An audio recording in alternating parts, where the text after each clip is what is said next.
El campo de agrícola. Muchas de ellas fueron internadas precisamente por ser quiénes eran. Venga. Para la gente que está en el colectivo, pero también para la gente que no está. Que no estemos solos nunca. Sí. No estamos solos, caminamos juntos. Sí.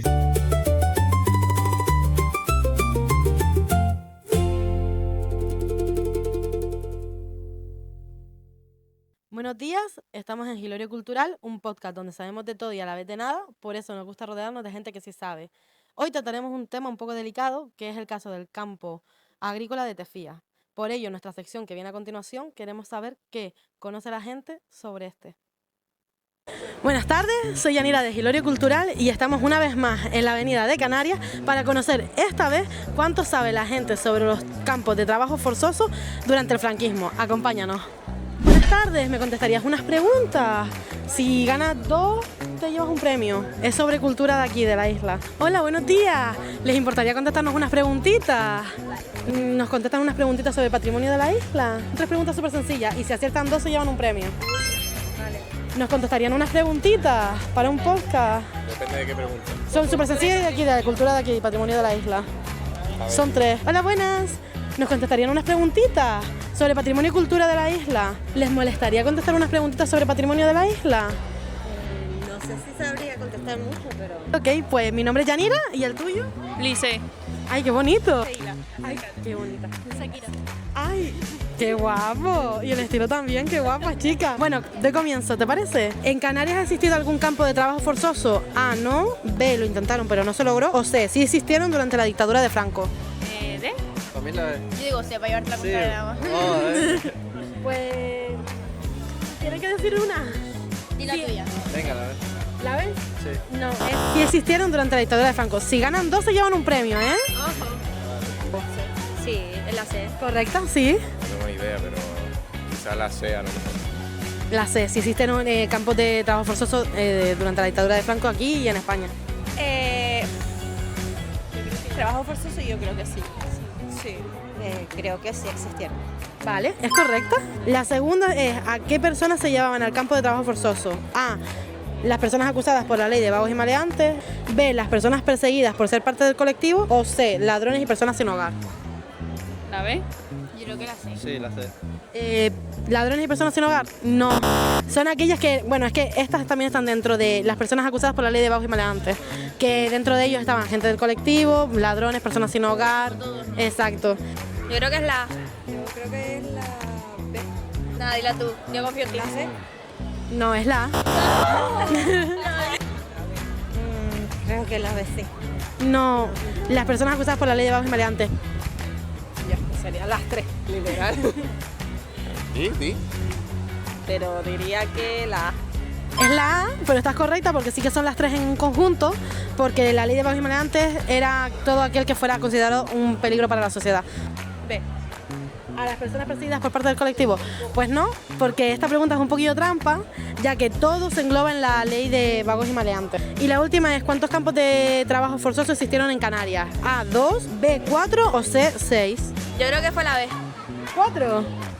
Yo creo Diría que 4 sí. ¿Correcto? 2. No, 4, pero bueno, que no pasa nada. 4. Sí, es correcta. Yo tiro para arriba, 6. ¿Estáis de acuerdo? 6. No, 4. ¿Cuánto gusta más? 4. Hubieron 4, uno en Fuerteventura, otro en La Palma y uno en Gran Canaria y creo que otro en Tenerife. Muchísimas gracias por participar. Igualmente se van a llevar una pegatinita. Esto es nuestro podcast y son nuestras redes sociales. Estamos en Instagram, en YouTube, Spotify. Y muchísimas gracias por participar, de verdad. En todo, son nuestras redes. Muchísimas gracias por participar. Pues han acertado y se van a llevar un paquetito de la molinería Pérez Gil, que son colaboradores con nosotras. Y está riquísimo. El gofio está aquí arriba, está riquísimo. Y detrás tienen nuestras redes sociales, que nosotros somos un podcast. Nada, gracias a ustedes por participar. Se llevan un paquetito de la molinería Pérez Gil, que se encuentra aquí arriba y es de gofio. Lo que se llevan de premio es un paquetito de gofio de la molinería Pérez Gil. Está riquísima, que se encuentra aquí arriba. Acaban de ganar un paquetito de la molinería Pérez Gil, que es de gofio. Se encuentra justo aquí en esta esquina y colaboran con nosotros y está riquísimo. Pues muchas gracias. gracias. Muchas gracias a ustedes y gracias por participar. Qué guay que hemos podido regalar los 4 paquetitos súper sencillos. O sea, la gente está súper concienciada con el tema de la dictadura de Franco y que con esto hubiera un montón de campos de concentración. Bueno, de concentración no, porque ya lo veréis más adelante, pero en este caso campos de trabajo forzoso. Y volvemos al estudio.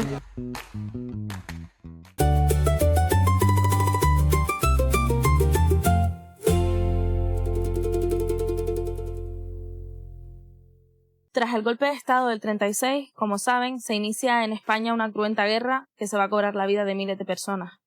Se va a instaurar una dictadura totalitaria, fascista, que va a privar al país al menos durante unos 40 años de libertad. Digo al menos porque sabemos que las consecuencias las seguimos viviendo en la actualidad. Un país que al final pues queda regido por un férreo control coercitivo, que se va a destinar a eliminar cualquier resquicio de lo que se considerase indisciplina política, y con el ejército y las fuerzas del orden como brazo armado, la Iglesia Católica encomendada de regular aquello que denominaban moralidad pública y sexualidad, y por supuesto la regulación del cuerpo, del deseo. Aquello va a pasar a ser una cuestión de Estado directamente. Un Estado represor que se va a encargar de fomentar la superioridad del hombre, la virilidad como un valor ejemplar y el estatus de la mujer al servicio del régimen. Esto va a instrumentalizar nuestros cuerpos para perpetuar lo que ellos denominan la raza española, que vete tú a definir eso. Por supuesto, cualquier manera de vivir o existir que se saliese de este paradigma patriarcal va a ser perseguida, y no solamente excluida, sino exterminada en ocasiones. Por supuesto, la represión se va a reflejar en nuestra sociedad y en ocasiones de la manera más brutal posible, despojando a las personas de su humanidad, de su dignidad, de su libertad y completamente de su identidad individual, como en el caso de Tefía, del que vamos a hablar hoy.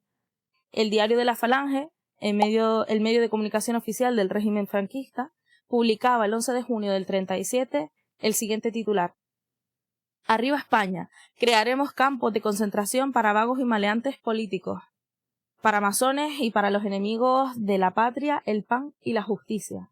Y vaya si los crearon. Estamos hablando de aproximadamente unos 300 campos de concentración en toda España, en la península, con entre 700.000 y 1 millón de personas que fueron internadas, con más de 6.000 muertos que hay documentados. Obviamente serían mucho más, se barajan cifras de más de 10.000, más de 11.000 personas. Los documentos que hay son los que tenemos, pero también sabemos que hay una gran parte que nunca vamos a poder conocer. Entre las causas de la muerte, pues estaban los malos tratos, los abusos, pero también el hambre, las condiciones insalubres, las condiciones físicas.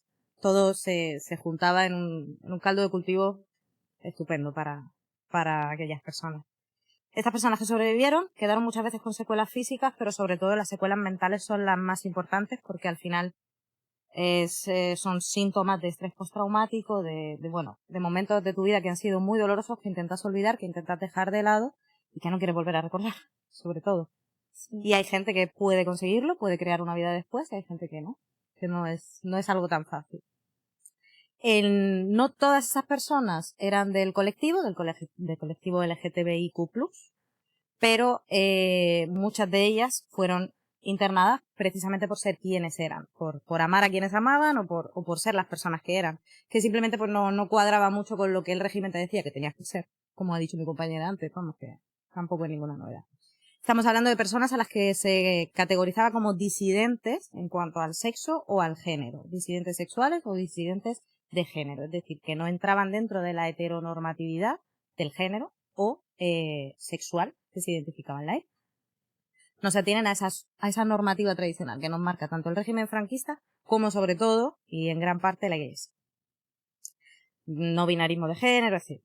Su plan era internar en estos trabajos forzados, cuando comentabas el título de la revista, del artículo, era integrar en estos campos de trabajo forzados a todo aquel que pensase diferente. Entonces lo estipulaban de una manera o de otra, se le daba un nombre, se le juzgaba de una manera, pero en realidad era que toda aquella persona que pensase diferente o que no se ateniese a las normas que teníamos aquí, pues iba dentro y entraban dentro de una acepción que en aquel momento eran la de vagos y maleantes.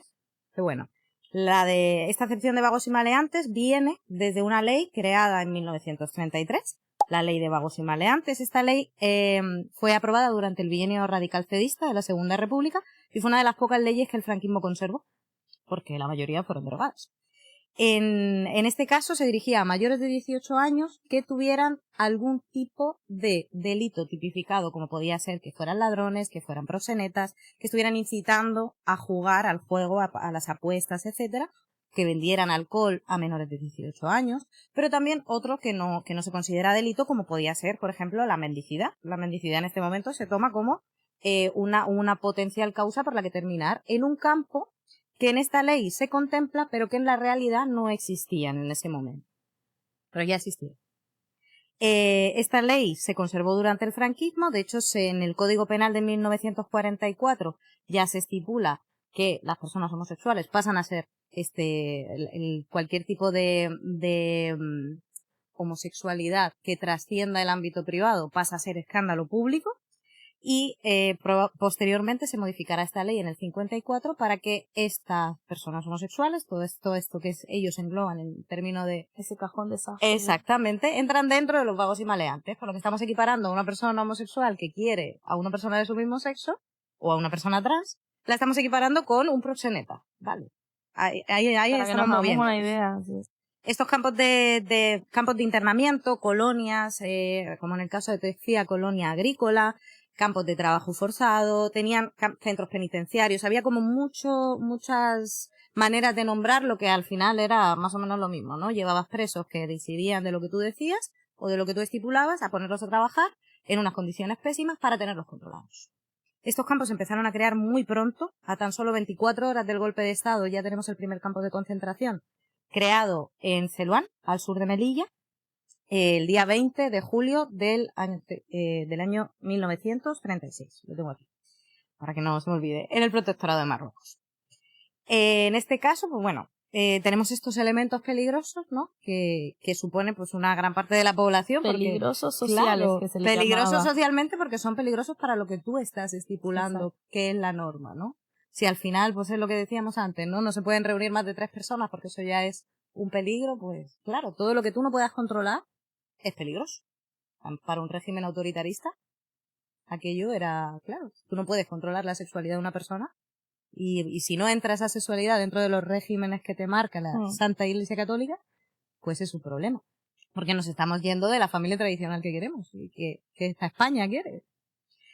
En algunos archivos, ¿no? De algunas prisiones, bueno, dependiendo del campo, del lugar, de la colonia, las condiciones eran totalmente diferentes. Ya las veremos un poco más en profundidad cuando hablemos de este tema.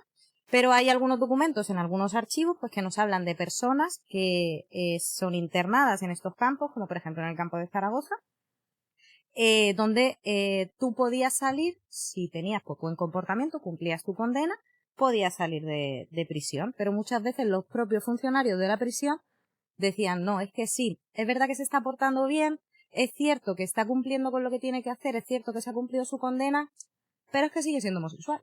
Ya. Bueno, entonces no puede salir y sigue en el campo de internamiento. Al final lo que te condenaba era ser quien eras. Exactamente. Y nunca vas a dejar de ser quien eres. Y eres quien eres. Por más que intenten reprimirte. Exacto, o reprimirte, reconducirte, Exacto. o la cantidad de barbaridades que a día de hoy todavía seguimos viendo, que pese a su buen comportamiento, pese a que lo hicieran todo bien, no había una disposición a ayudar a estas personas. Exacto. Dentro de las prisiones, en muchas de ellas se les aislaba, además, y se les controlaba, se les segregaba de otros presos. Eso lo que hacía era llevar a cabo una doble humillación, porque además de que tú estás preso por ser quien eres, por querer a quien quieres, o simplemente por ser un poco manerado, que es que ni siquiera estamos hablando ya de que hayas cometido algún caso de que haya sido, no, simplemente el vecino te señala y dice, no, yo creo que yo le veo que mueve mucho la mano. Pues ya está, para adentro. Y estas personas, dentro de la propia prisión, se les aislaba de otros presos. Entonces, además de la humillación de haber sido detenidos por ser quien soy, pues además tengo que estar aislado de otros presos. Se les juntaba en la misma celda con personas también homosexuales o trans, personas del colectivo. Y ahí se les tenía porque se temía que fueran a contagiar su mal. Que eso es algo curioso, ¿no? Entonces, bueno, hablaremos un poquito más en profundidad de lo que era contagiar su mal, qué es el mal, Y sobre cómo se patologiza al final. Exactamente, cómo se convierte eso en al final una enfermedad contagiosa. Totalmente, no solo una sintomatología, ¿no? Sino un diagnóstico, que además se puede extrapolar a otras personas, tú lo puedes contagiar. En fin, que... Pues, pequeño spoiler, las vagas y maleantes no han sido exterminadas, seguimos aquí.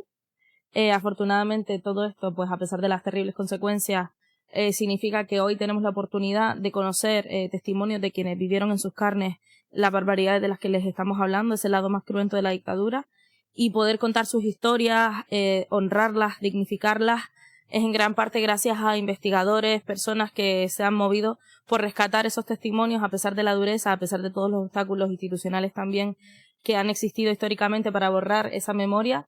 Y hoy tenemos la suerte de contar con uno de ellos.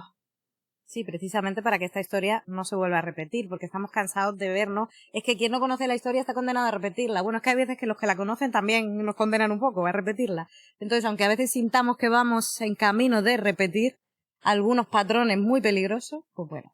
Esta es nuestra aportación. Vamos a recuperar un poquito la memoria para ver si podemos hacer, aunque sea 2 personas pensar, pues bueno, ya será suficiente.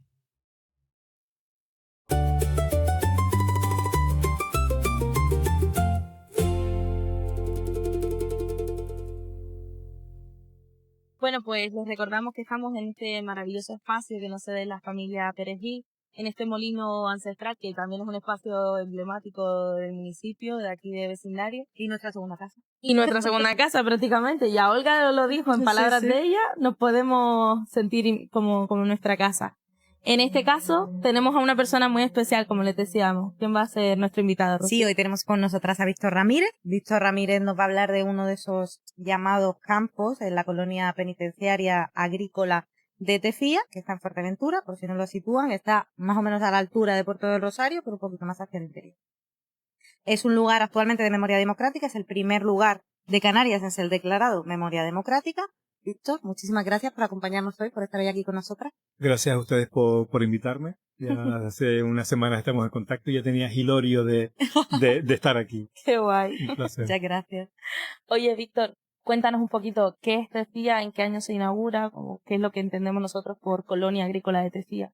Sí, la Colonia Agrícola de Tefía es uno de los establecimientos, pues en general las colonias agrícolas, uno de los establecimientos previstos en la Ley de Vagos y Maleantes de 1933 para recluir en ella a personas consideradas peligrosos sociales en virtud de las categorías que establece la ley, ¿no? Que tú antes escribiste, ¿no? Vagos, maleantes, proxenetas, etcétera, ¿no?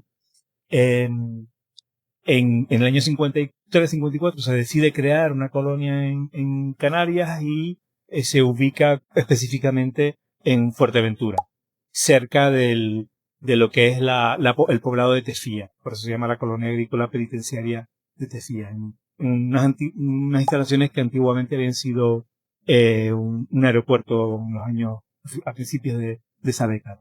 Y ahí se establece la colonia como lugar de reclusión de peligrosos sociales del archipiélago canario. Y como historiador te has dedicado a investigar este tema en profundidad, lo podemos también saber por publicaciones como tu libro, Peligrosas y Revolucionarias. Si nos quieres comentar un poquito qué es lo que te lleva o qué te mueve para investigar este tipo de casos. Yo no soy historiador de formación, yo soy licenciado en Derecho, pero he sido activista LGTB del colectivo Gamá durante muchos años. Yo, de hecho, prácticamente desde el principio, yo entré en Gamá en el año 93. Sí. Nunca he tenido inquietudes realmente de la historia, me interesaba y desde luego me interesó mucho más cuando empecé a leer la historia de nuestra comunidad, desde los principios de Hirschfeld, Ulrich, todo el movimiento. Habríamos jurado que eras historiador, exacto, está súper bien documentado y nosotras que sí que lo somos. Sí. No, pero no, de formación no lo soy. Y luego me interesó mucho cuando empecé a descubrir cosas de nuestra historia, de nuestra genealogía histórica, ¿no?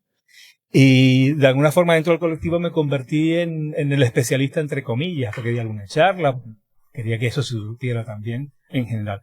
Y empezó a llegar material, empezó a llegar información. La Universidad de Las Palmas de Gran Canaria hizo una especie de pequeño congreso de memoria histórica y nos solicitó la colaboración para para el tema de la disidencia sexogenérica. Yo colaboré en algunas de esas entrevistas.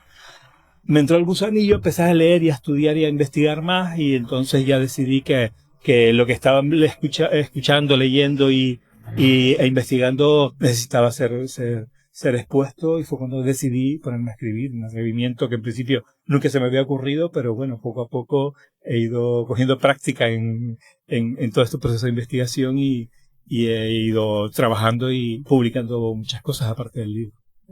Sí, principalmente tenemos aquí el libro en el que nos hablas de testimonios sobre la colonia de Tefía. Hemos hablado ya que se creó en el año 54. ¿Cuánto tiempo estuvo operativo este lugar? Sí, se abrió en el 54 y se cerró en 1966. Durante ese tiempo estuvo operativa la colonia. En principio se pensaba que iba a haber unos 200 o 300 presos o reclusos por año más o menos, pero yo creo que nunca se llegó a esa cifra. De hecho, mis cálculos es que entre 300 y 350 presos estuvieron a lo largo de esos años. No hubo una población tan grande como inicialmente se pensaba cuando se construyó la colonia. Esos eran el total de presos de los que tenemos constancia más o menos aproximada. Sí. Y dentro del colectivo, ¿qué número más o menos de presos podía haber? Porque no todos pertenecían al colectivo. Sí, ¿verdad? fue una minoría realmente. Yo tengo contabilizados unos 20 por ser homosexuales y 3, 4 diría yo que antes de la modificación de la ley estuvieron presos, pero siendo homosexuales, pero por otros motivos. Con lo cual, en el trabajo que estoy haciendo ahora específicamente sobre Tefía, yo estoy haciendo un poco el resumen de cada expediente, y van a ser 24 expedientes los que voy a analizar. O sea, se les internaba por otra causa, se daba como otra alternativa, otra cosilla. Antes de que se modificara la ley de vagos y maleantes para incluir a los homosexuales, hay 4 personas a las que se recluyó, pero no por su homosexualidad. Lo eran, porque lo dice el expediente, pero eran pues, por pequeños delitos, ese tipo de pequeños actos delictivos, que era lo que les llevaba a Tefía en primer lugar, antes de ser considerados peligrosos por su homosexualidad. Y en el trato que se les daba dentro de la colonia, ¿podemos diferenciar el trato que se le daba a las personas del colectivo o a las personas que entraban por cualquier otro motivo? Bueno, para el trato tenemos el testimonio fundamentalmente de Juan Curveloramas y de Octavio García, que fueron los 2 únicos homosexuales que estuvieron presos. De hecho, los 2 únicos presos de Tefía que dieron su testimonio. Ninguna otra persona que estuvo en Tefía ha dado su testimonio como preso, como peligroso o peligroso social, ¿no? Ellos hablaban fundamentalmente de unas condiciones de disciplina muy duras, muy extremas, de malos tratos, de humillaciones, de palizas en algunos casos, de hambre, de pasar hambre porque no les daban de comer suficientemente. Y Octavio dice que bueno, que de alguna manera a los presos homosexuales se les trataba especialmente de forma más agresiva, más dura que el resto de presos, aunque yo creo que el régimen, sobre todo en esos primeros años, fue bastante duro para todos los presos que existían. Eso sí. Sí, pero además, como hablamos de esta doble marginalidad, ¿no? De esta doble, además de estar marginado por ser vago, estar ahí preso y tal, estás marginado también porque dentro de los presos eres como el margen de los presos. Es que estaban marginados socialmente en general, y evidentemente en un espacio de reclusión, en un espacio de penal, pues con mayor gravedad en ese aspecto, puesto que eran, aparte de los pseudodelincuentes, eran los maricones, eran aquellos a los que se señalaba se les degradaba de alguna forma, ¿no? Sí. Se les humillaba de forma especial. Y en este espacio de reclusión, los presos, ¿cómo vivían día a día? A nivel de la alimentación, porque tengo entendido que no se alimentaban correctamente, muchas veces la comida estaba podrida, las camas, el lugar en sí, ¿cómo vivían? Tenían una rutina que más o menos podemos ver de lo que dice Octavio, de lo que dicen los informes de instituciones penitenciarias, más o menos de lo que cuentan ellas, que era levantarse muy temprano, un desayuno escaso, normalmente hacían instrucción, una especie de instrucción militar. Ellos decían que si te equivocabas de paso iban marchando, decían, marchen. Y si te equivocabas de paso, pues los funcionarios te pagaban con una especie de palo de... Juan Curbelo hablaba de una pinga de buey, lo llamaba pinga de buey o un palo que utilizaban para agredirlos cuando se equivocaban en el paso o hacían alguna instrucción mal. Y luego los llevaban a hacer los trabajos forzados que se hacían en Tefía. Tefía se supone que era una colonia agrícola destinada a enseñarles tareas del ámbito rural, ganadería, agricultura, etcétera, pero aquello parece que no funcionó suficientemente bien y se les puso a picar piedra en una ubicación más o menos cercana a la colonia, y con esa piedra que estaban picando a lo largo de la mañana, pues tenían que trasladarla y luego con ella hacían muros o algunas construcciones públicas en los alrededores. Por tanto, estaban sometidos a un trabajo forzado en una cantera de piedra, en un espacio como el de Tefía, que precisamente es prácticamente un desierto, ¿no? Sí. Con un clima bastante duro, tanto en cuanto a temperaturas y el viento que suele haber ahí, con lo cual debía ser un trabajo muy penoso para ellos. Este trabajo de trabajo en la mina duró durante todo el tiempo que estuvo la colonia abierta, según los testimonios que he encontrado, con lo cual fue un trabajo forzado entre el año 54 al 66 para todos los presos que existían ahí. Y lo mismo, Octavio, por ejemplo, tenía lo dice incluso su informe forense, el informe médico de su expediente, tiene un problema en las manos que carecía de fuerza suficiente, ¿no?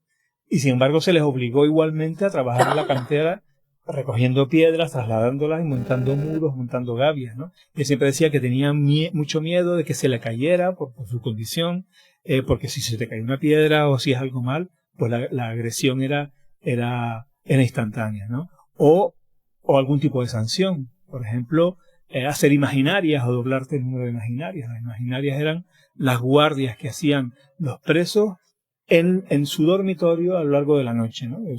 Como yo hice la mili, también hice imaginarias. Entonces, a lo largo de la noche se dividían 3 o 4 turnos y esas 2 o 3 horas estabas despierto, controlando que nadie se levantara, que no pasara ningún suceso, no pasara nada, ¿no?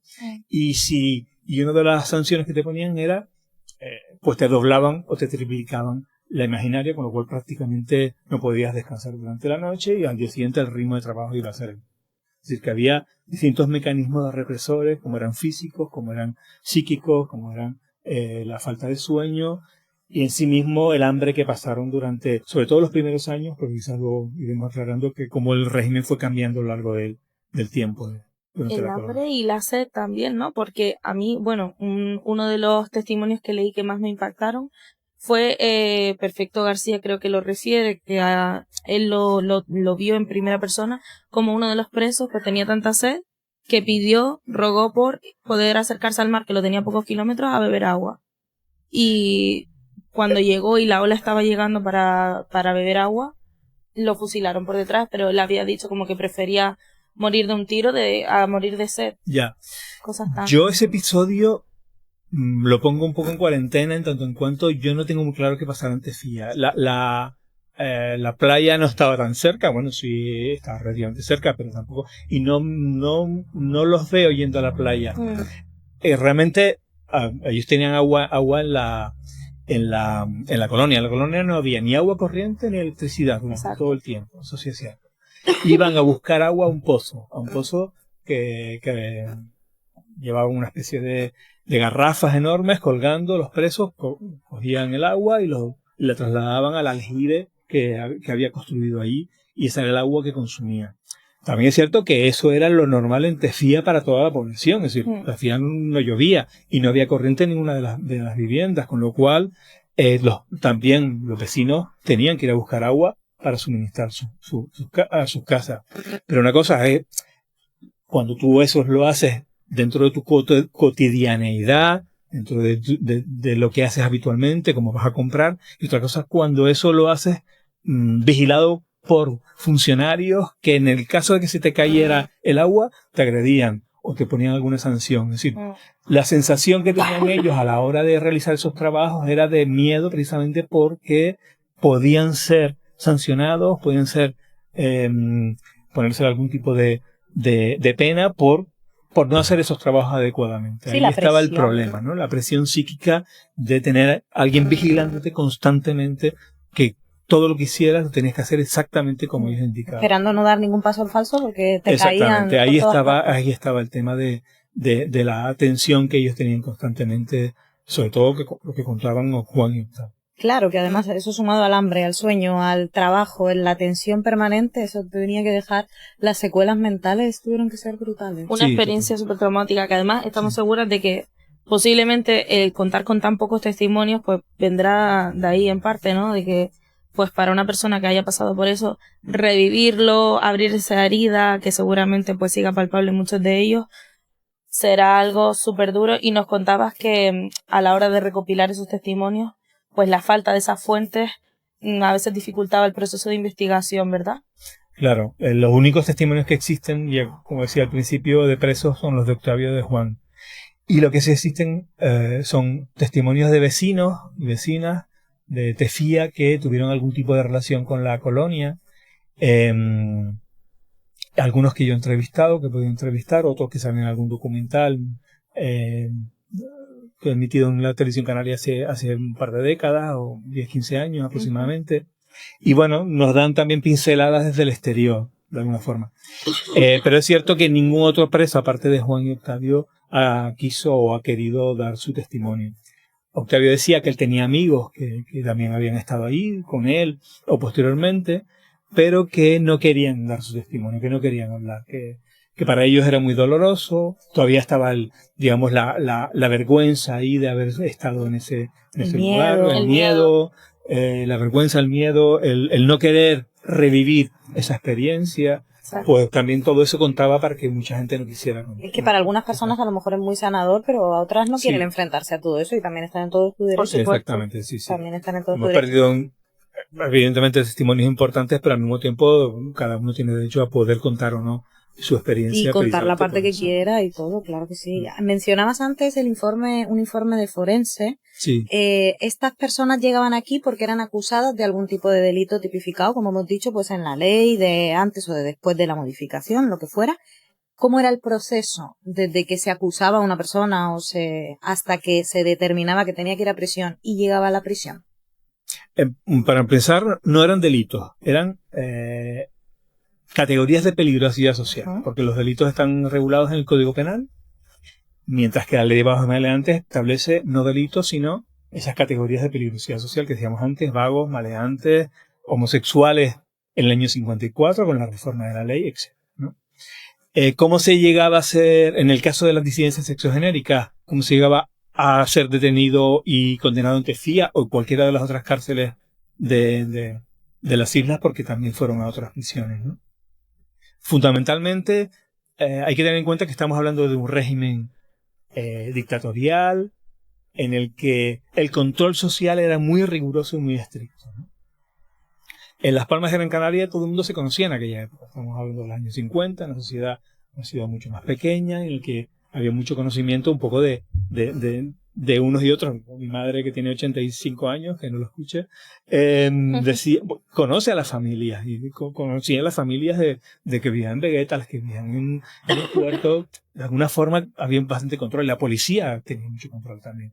Tal es así que en el año 55, 54, 55, la policía crea el archivo de invertidos de Las Palmas de Gran Canaria y hace un análisis y una búsqueda de todos los homosexuales conocidos o que parecía que podían serlo, y hace un archivo de casi 100 personas. De presuntos, ¿no? De presuntos o no presuntos. Algunos se decía, se rumorea que es homosexual.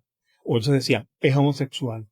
Y se afirmaba en cada una de las fichas que había, con lo cual significaba que el sistema, el régimen, tenía un control absoluto sobre la sociedad. Y en este aspecto más todavía, porque bueno, eran disidentes, eran personas que estaban consideradas peligrosas sociales, y si tenían prácticas sexuales, era como tú comentabas antes, era escándalo público, podían ir a la prisión, ¿no? Por tanto, el control era absoluto. El ¿Por qué te detenían? Porque no a todas esas personas los detuvieron y los mandaron a juicio. Fundamentalmente, y sobre todo en esa época, por cuestiones de expresión de género. En esa época se detuvo a muchas personas por expresión de género y otras por prácticas sexuales. Por prácticas homosexuales casi todos salieron al suelto.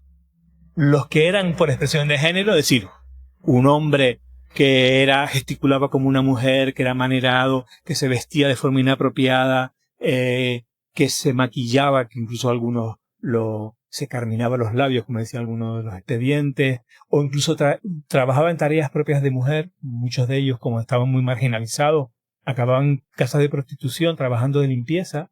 Eso eran tareas propias de mujer. Esas personas eran, digamos, las idóneas para ser consideradas peligrosas por su homosexualidad. La expresión de género fue muy fundamental durante estos primeros años de aplicación de la ley de vagos y maleantes. Ahora que nombras las mujeres, y en tu libro las nombras también un poco las invisibles, ¿nos puedes hablar un poco sobre las lesbianas durante este periodo? Sí, durante el franquismo, así en general, evidentemente siempre se ha hablado de que el lesbianismo era una condición, una identidad muy escondida, muy invisibilizada.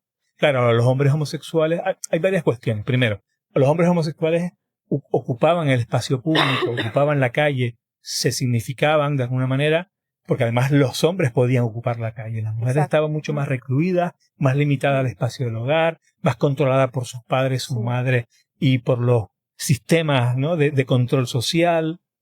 Una mujer no podía salir sola a divertirse, no debía estar mucho con hombres. Si tenías un novio, pues tenías que tener recato, desde luego llegar a virgen al matrimonio. Todo eso hacía que las mujeres tuvieran una vida mucho más controlada, más vigilada que los hombres, incluso que los hombres disidentes sexogenéricos, ¿no? Y por tanto las dificultades para encontrar unas relaciones lésbicas eran también mayores. De hecho, hay muy pocos expedientes abiertos a mujeres por prácticas homosexuales. En el caso de Canarias, yo encontré 3 expedientes que están muy vinculados. En un caso bastante escabroso de una chica que denuncia a su madre y a otra mujer por obligarla a tener prácticas sexuales entre ellas.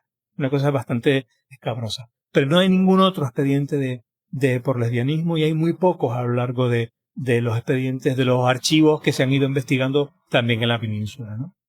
¿Qué pasaba? El control de las mujeres lesbianas, de las mujeres descarriadas, se hacía a través de otros instrumentos, que era, por un lado, el patronato de protección a la mujer. Eso fue fundamental para cualquier mujer que se saliera de los cánones de lo que debía ser una mujer de la época. El patronato fue un lugar en el que se las ingresó, que eran teóricamente para ir a trabajar y rehabilitarlas, pero aquellos fueron espacios horrorosos. Afortunadamente ahora, en este momento, está floreciendo testimonios, y hay que buscarlos en internet. Son terribles. Sí, porque se extendieron mucho tiempo. Sí, además tuvieron muchos años. Hasta los 80. Sí, después de Franco. Hasta los años 80 se les obligaba a trabajar, se les prohibía tener mucha amistad entre ellas. Evidentemente cualquier rasgo de lesbianismo iba a ser absolutamente controlado y sancionado. Incluso a veces se les obligaba se les impedía comunicarse entre ellas. Sí.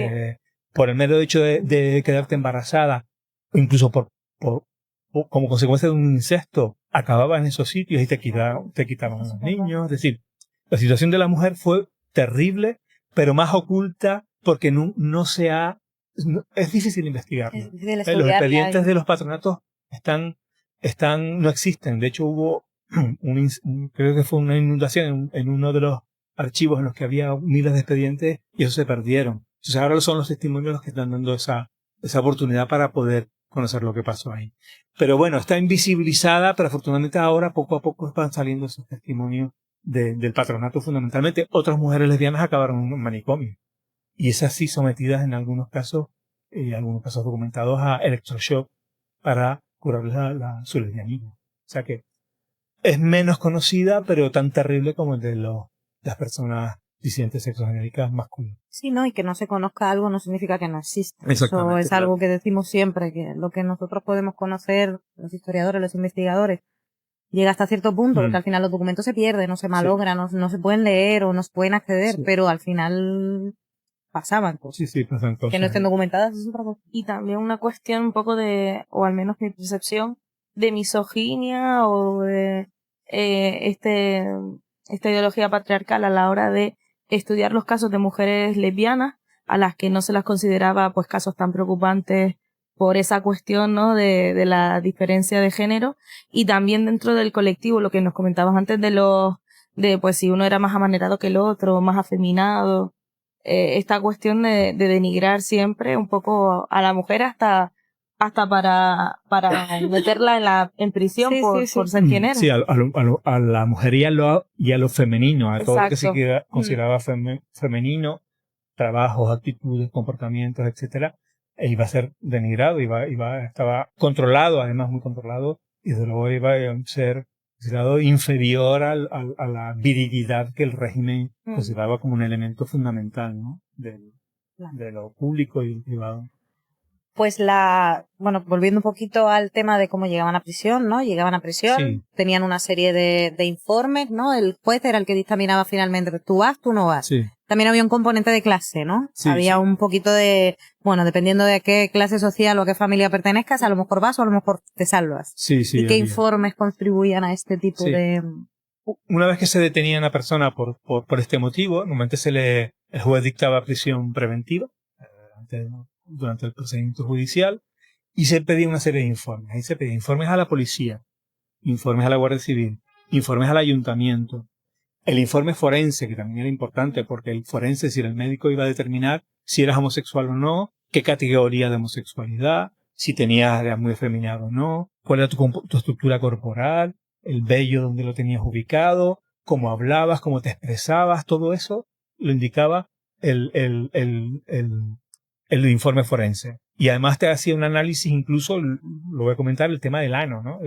De inspeccionar el ano para determinar si era fácilmente penetrable o no, si oponía resistencia, si los pliegues que existen en el ano existen o no, y si la forma del ano era infundibuliforme, es decir, tenía forma de embudo, porque eso implicaba prácticas pasivas. Es decir, todo eso salía. O sea, que era además una humillación tremenda, una humillación, claro. O sea, Octavio decía, yo no me dejé, pero otros amigos, pero yo no quise porque eso era humillante para mí, ¿no?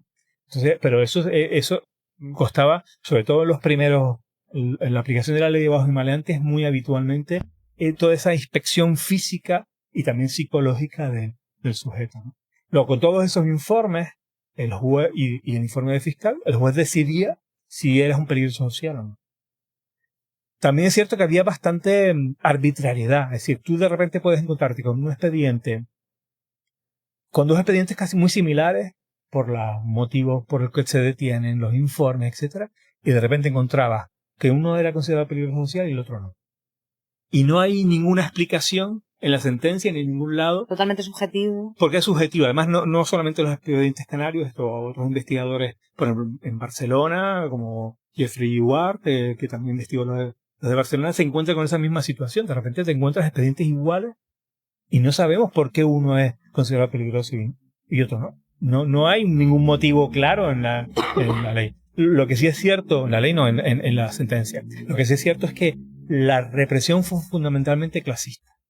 Es decir, muy pocas personas de clase media o alta fueron procesados. De hecho, en los expedientes de Barcelona, por ejemplo, prácticamente ninguna. En Canarias, algunos sí, pero casi todos estos eran absueltos.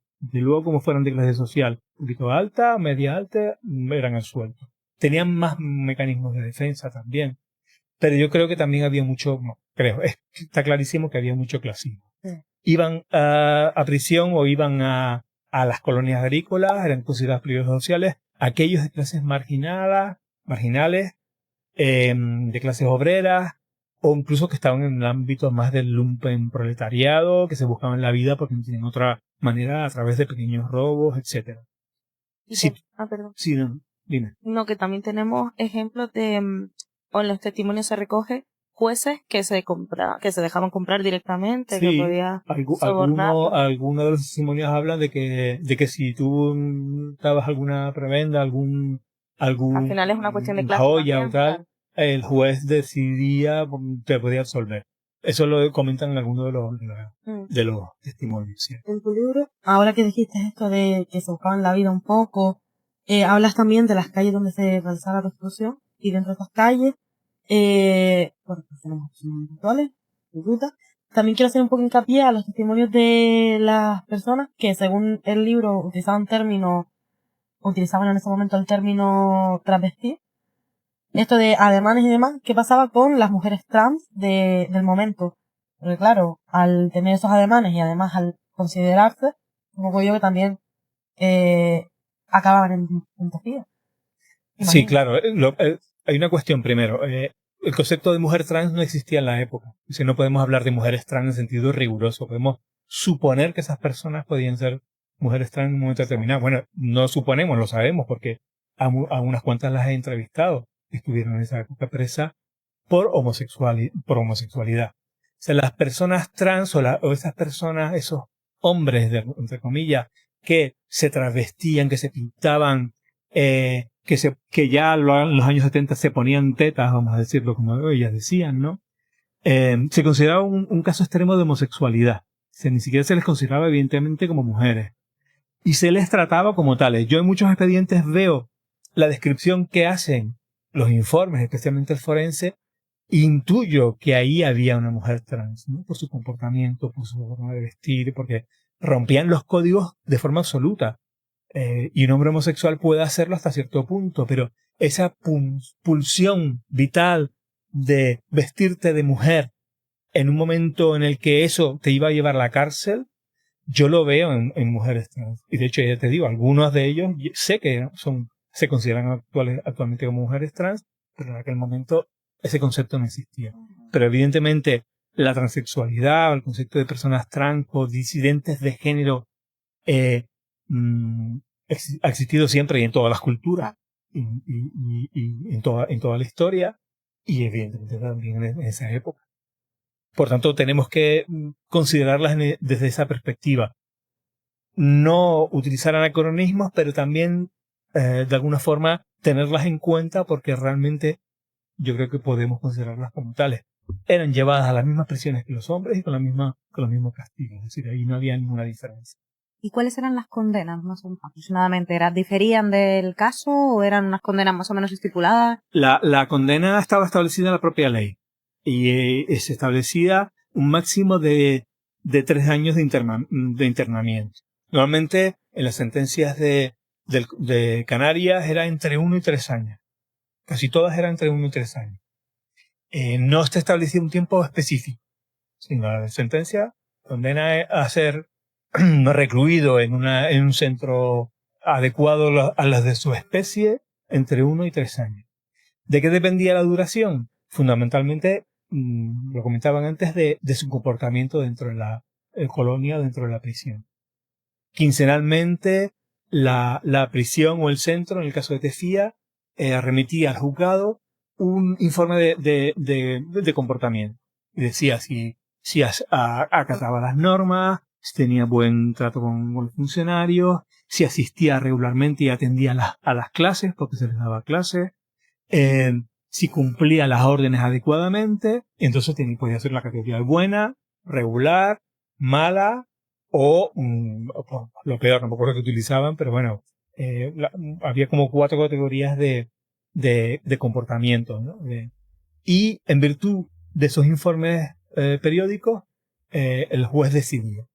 Normalmente al cumplir el primer año, pues como la ley decía, entre 1 y 3, o la ley de la sentencia, al cumplir el primer año, la prisión, en el caso de Tefía, mandaba un informe al juez diciendo: esta persona lleva 1 año ya presa. Y decida usted si continúa preso o tiene que o puede salir en libertad, ¿no? Todo eso iba a depender fundamentalmente del comportamiento. La mayor parte de las veces el juez solía decretar la libertad. Pero hay ciertos casos, por ejemplo el de Juan Curbelo, que tenía un mal comportamiento constantemente, porque era un personaje de alguna forma. Y era muy joven. Era muy joven, entró con 17 años, y era muy rebelde. Pues él estuvo 3 años completos. Es poco habitual. Creo que he encontrado como en Tefía como 2 o 3, como 2 creo, casos en los que estuvieron 3 años. La mayor parte de ellos normalmente al año y poco ya eran escarcelados.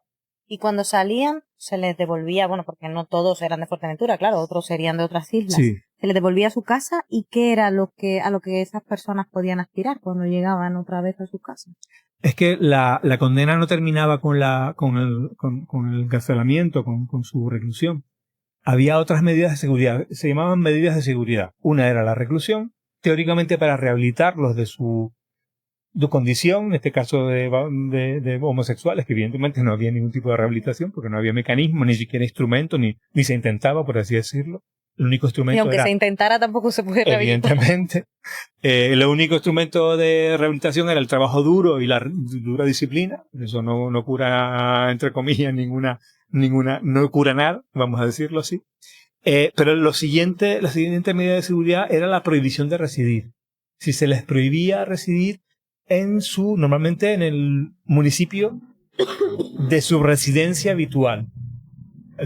Casi todos ellos vivían en Las Palmas de Gran Canaria y se les prohibía vivir en el municipio de Las Palmas de Gran Canaria. ¿Qué significaba eso? Que ahí tenían su familia, su casa, su trabajo, si podían volver a él, sus lazos afectivos, sus amistades, etcétera, y los obligaba a irse a vivir en un lugar en el que no conocían. Es decir, por ejemplo, muchos iban a Telde, si tenían un familiar fuera. Octavio decía que se empadronó en Telde, pero seguía haciendo vida en Las Palmas. Ahora, si lo pillaban, podía volver incluso otra vez de nuevo. Decía, el incumplimiento de las siguientes medidas de seguridad podía hacer que el juez revisara la condena y te volviera a meter en tefía. Hay gente que estuvo en tefía 2 y 3 veces. Porque muchas veces por su mala cabeza de no cumplir rigurosamente esas medidas, ¿no?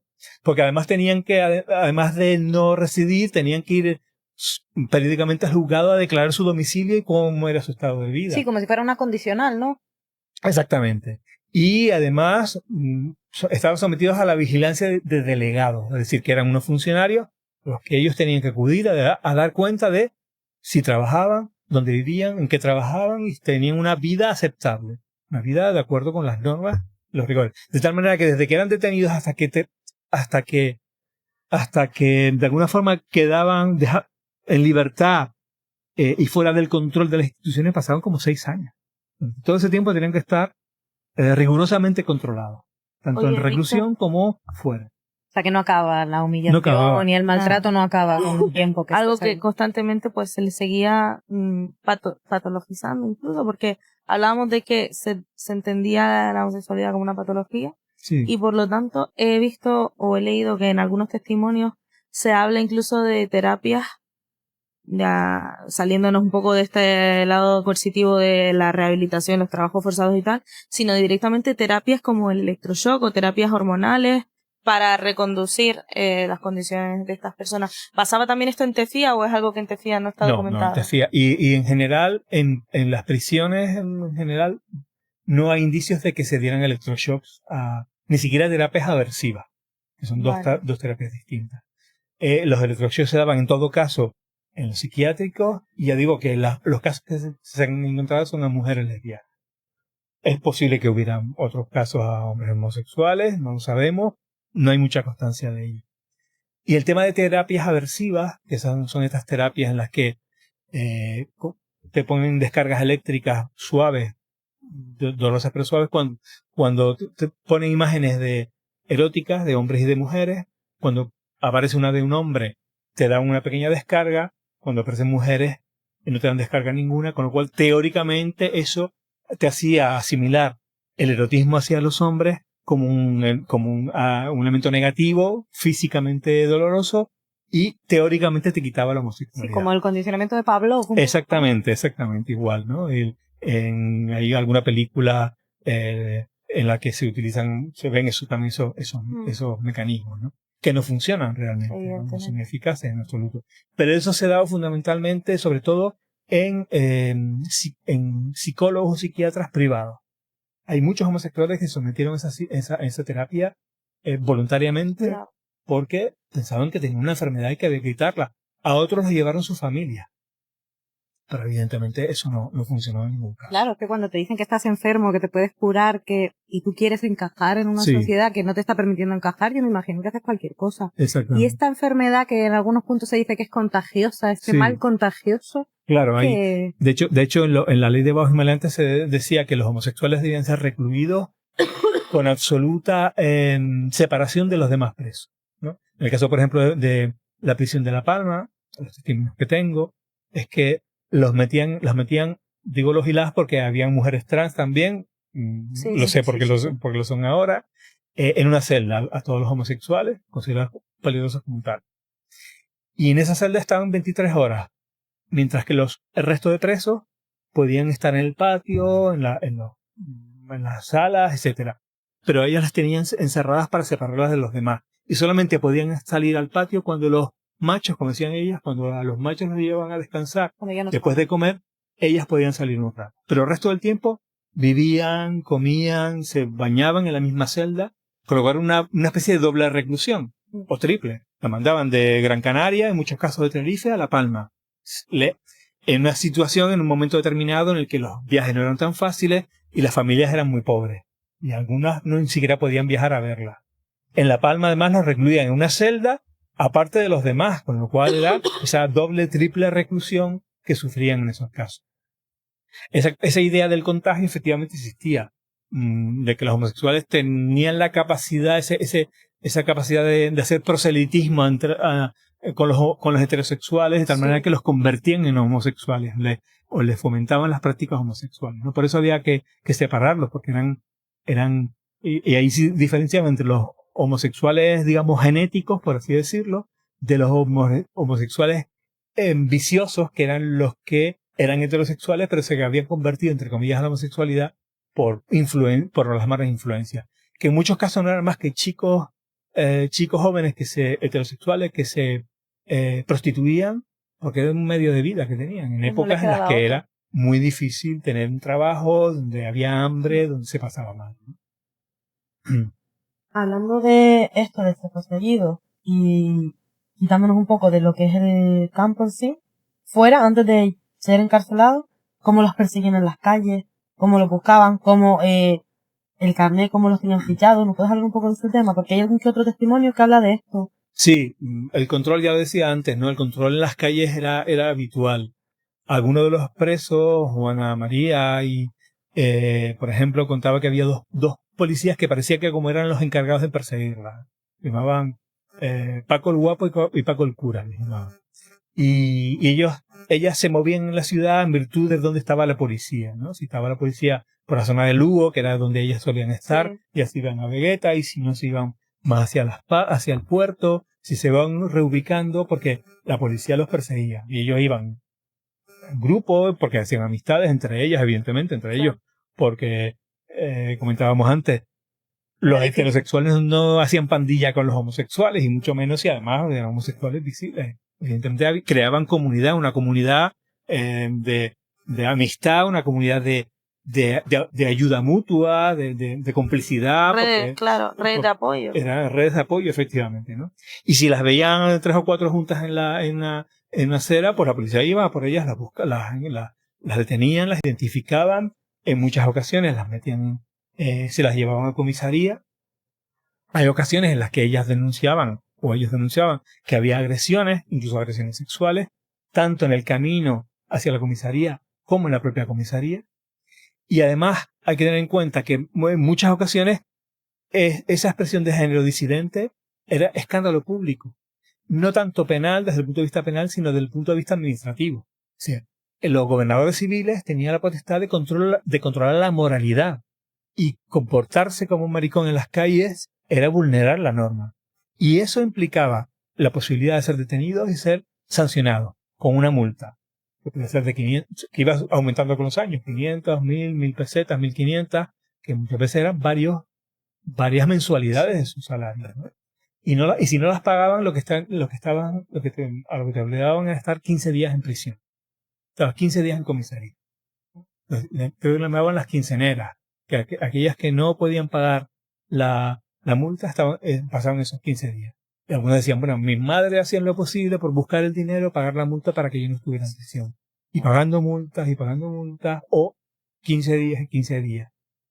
Yo tengo un expediente en el que a la misma persona, que es canaria pero que acaba en Barcelona, se detiene 3 o 4 veces y se le juzga 3 o 4 veces seguidas, porque salía, la volvían a detener porque era una persona trans, de hecho, una mujer trans, y la volvían a detener, la volvían a llevar, la volvían a condenar, la volvían a salir y le volvían a pillar pero es que las detenían y las sancionaban por ser como eran. Claro, que es La quién única eres, ¿qué vas a forma de hacer? no serlo era travestirse de hombre y aparentar ser un hombre.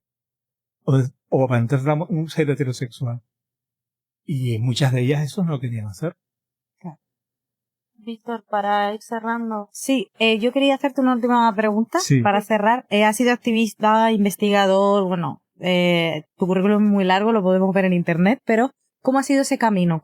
¿Qué es lo más duro con lo que te has podido encontrar y lo más gratificante también que has podido averiguar en todas tus investigaciones? ¿Con qué te quedas? Evidentemente con los testimonios, hablar con la gente. Hablar con Octavio García, que pude entrevistarlo, colaborar con entrevistas con la universidad, hablar con Juana, con Manolo, la Lola, con toda esta gente con la que he podido contactar y hablar y llorar con ellos en las entrevistas y que me dieran su fotografía, que me abrieran su vida, es lo más emocionante que he podido vivir en esta experiencia de investigación. Que al final para una persona empática ya da igual que seas parte del colectivo, que no, lo hablábamos antes, es que tienes empatía y escuchar eso tiene que ser muy, muy duro. Sí. Sobre todo también lo de humanidad que acaba de decir la compañera, el contacto humano con la persona, el conocer la vivencia desde su boca, hace que lo veas desde otra perspectiva totalmente diferente. Sí, y como activista, y ahora que lo puedo decir, más allá de la investigación, una de las cosas más duras que he vivido últimamente es la transfobia que está aumentando en la sociedad, ¿no? O sea, tengo muchas amigas, muchos amigos, amigas, personas que conozco trans, que lo están pasando realmente mal, ¿no? Sí. Por los discursos de odio, por las actitudes, hemos visto cómo están aumentando las agresiones a las personas LGTBIQ+, evidentemente las personas trans, especialmente las mujeres trans, están especialmente señaladas últimamente y están sufriendo muchísimo, incluso aunque no se les trate mal físicamente, todo lo que se oye, todo lo que se está diciendo. Es que no hay todo una es propaganda físico. del odio. Sí. No todo es físico también. Sí, palabras hacen mucho daño. Y psíquicamente lo están pasando muy mal y para mí está siendo una mala época y me temo que va a ir a peor. Y lo que decíamos antes, tenemos que rearmarnos políticamente y moralmente porque hay que seguir luchando. Superamos el franquismo, superamos el nazismo, superamos muchos campos de concentración en muchos sitios. Esto también lo superaremos. Sí, que no, y sobre todo para la gente que está en el colectivo, pero también para la gente que no está, que no estemos solos nunca. Sí. No estamos solos, caminamos juntos. Sí, exactamente. Porque después de las mujeres trans vendrán los gays, vendrán nadie los se salva, bisexuales, verán las mujeres simplemente cis hetero que piensan que ahora están en un lugar estupendo, pero que lo están, pero que no, pero ahí están también señaladas. Todo lo que no sea ser hombre blanco y patriarcal está en el saco. Todos caemos poco a poco. No, y es lo que dicen, vinieron a por mi vecino y no hice nada porque yo no era tal, pues igual, esto es igual. Exacto, vendrán primero al más vulnerable y luego irán. A lo mejor es una pregunta quizás que no es ni siquiera que se pueda responder y ya con esto cerramos, pero sí que imagino que muchas de las personas que nos estén escuchando estarán pensando si ha habido una reparación real para estas personas, para quienes sufrieron esto. No sé cuál será tu opinión, sé que también es una pregunta muy compleja. A ver, en un año, durante el mandato de Zapatero, sí creó unas indemnizaciones a personas que por su identidad sexual o de género fueron recluidas en prisiones, en campos, en colonias, etcétera, ¿no? Y se les dio un dinero que reparó hasta cierto punto. Por ejemplo, la declaración de Tefía como lugar de memoria también es un mecanismo de reparación. Yo qué sé, para mí escribir es un mecanismo también de reparación, porque dar voz a esas personas que han estado mudas y en silencio durante tanto tiempo es fundamental. A ellas hablar las ha reparado también de alguna manera y las ha reconfortado hablar de su experiencia las que han querido hacerlas. Para mí eso también es importante, ¿no? Cuidarlas, atenderlas y hablar con ellas para mí es fundamental en este momento porque es arrimar el hombro con ellas, estar con ellas y sentir que su experiencia, que fue dolorosa, pero ojo, que también lo pasaron bien, porque algunas dicen, sí, pero yo también lo pasé bien. Fueron las que primero salieron de carnaval cuando estaba prohibido, ¿no? Y hacían amistades y se reían de la policía cuando podían, ¿no? Y bailaban y cantaban en los espacios en los que se los permitían. También hicieron eso, también eso es parte de su experiencia y no debemos olvidarla. Y todo eso, hablar con ellas es importante para que nos cuenten, y yo creo que esa comunicación es sanadora también. Sí, la verdad que no todo es pena. Sí, exactamente. Pero, creo que también hay que ver esa... Pero que las esa penas parte. compartidas también son menos penas. Exactamente. Exacto. Así es como la vamos a recordar. Sí. Pues muchísimas gracias, Víctor. Nada, no tenemos ustedes. sino palabras de agradecimiento. Sí, la verdad, Nada, muchísimas ustedes. gracias por todo. venir, Estamos encantadas con tu trabajo. La verdad que sí, y con todo lo que nos has ayudado ahora mismo a entender un poco mejor todo Claro, este... y darle voz también, porque aunque sí es cierto que hay 2 personas que dieron el testimonio, pues le está dando voz a ellos A muchas y a más. muchas más. Pues nada, gracias a ustedes por la invitación, gracias por esta iniciativa, porque me parece preciosa, ¿no? A hablar de lo nuestro, hablar de lo que ha pasado aquí en las islas en todos los aspectos culturales, en el tema del gofio, me parece súper bonito. Mira, de ese podcast, me parece que es una iniciativa maravillosa y les animo a que continúen con él.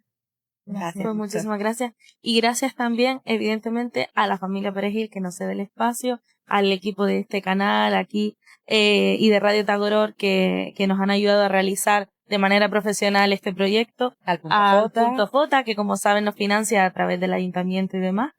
Y a mis compañeras que están aquí también. Y a todas nosotras que somos oyentes. Quienes están detrás de las cámaras, Almudena y demás. Pues muchas gracias a todos y a todas. Gracias.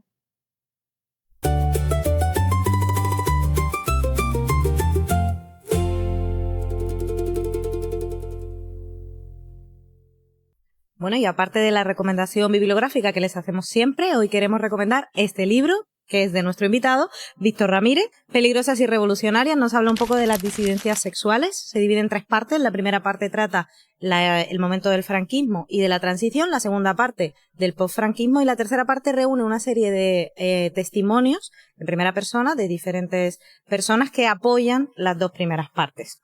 Luego, en segundo lugar, queríamos recomendar de Televisión Canaria una serie de capítulos que se llaman Insulae, crónica de nuestra historia, concretamente el capítulo llamado Historia de la colonia agrícola de Tefía, que va de una manera más documental, gráfica, sobre este tema que hemos tratado en este podcast. Y por último, si lo que están buscando es algo con un poquito más de ficción, bastante más de ficción a veces, les podemos recomendar Las noches de Tefía, que es una serie que tiene una base ciertamente testimonial, pero que se toma pues sus licencias como cualquier obra de ficción. Muchas gracias y un besito.